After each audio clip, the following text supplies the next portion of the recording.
আসসালামু আলাইকুম। ইম্পর্টেন্ট একটা প্রশ্ন।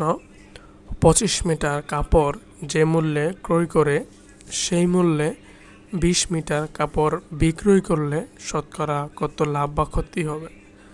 তাহলে ক্রয় মূল্য এবং বিক্রয় মূল্য সমান, অর্থাৎ 20 মিটার কাপড়ের ক্রয় মূল্য এবং 25 মিটার কাপড়ের বিক্রয় মূল্য সমান। ধরি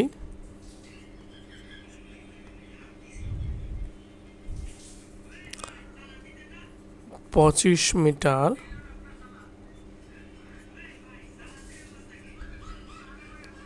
কাপড়ের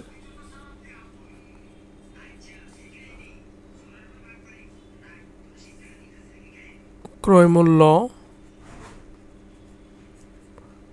ইকুয়াল 100 টাকা। অতএব 1 মিটার কাপড়ের ক্রয় মূল্য ইকুয়াল 100/25 টাকা ইকুয়াল 4/25 হচ্ছে 100 টাকা, মানে 4 টাকা হলো 1 মিটার কাপড়ের ক্রয় মূল্য। আবার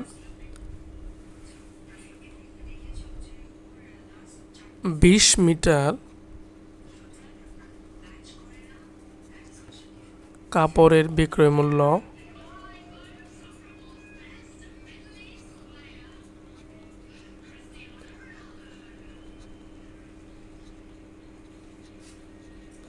ইকুয়াল 100 টাকা।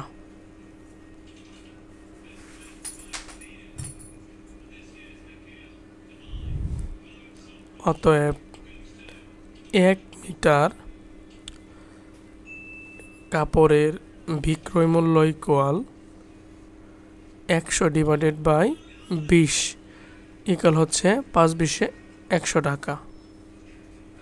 তাহলে আমরা পেয়ে গেলাম 1 মিটার কাপড়ের বিক্রয় মূল্য 5 টাকা আর ক্রয় মূল্য হচ্ছে 4 টাকা। তাহলে লাভ হয়েছে না? তাহলে লাভ সমান বিক্রয় মূল্য মাইনাস ক্রয় মূল্য। লাভ ইকুয়াল 5 - 4 ইকুয়াল 1 টাকা। ঠিক আছে।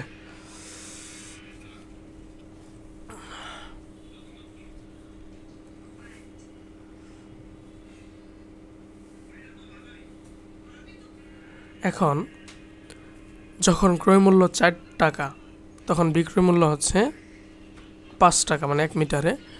তাহলে আমরা লিখতে পারবো যে 4 টাকায় লাভ হয় 1 টাকা, 4 টাকায় লাভ হয় 1 টাকা। অতএব সরাসরি আসি 100 টাকায়, যেহেতু আমাদের শতকরা বলছে 100 টাকায় লাভ হয় ইকুয়াল 1 গুণন 100/4, অর্থাৎ হচ্ছে কি 4/25 হচ্ছে 100 ইকুয়াল 25%। তাহলে উত্তরটা হবে লাভ 25%।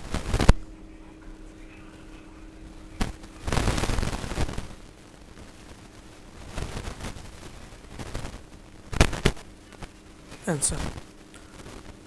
আশা করি সবাই ক্লিয়ার। Thank you everyone.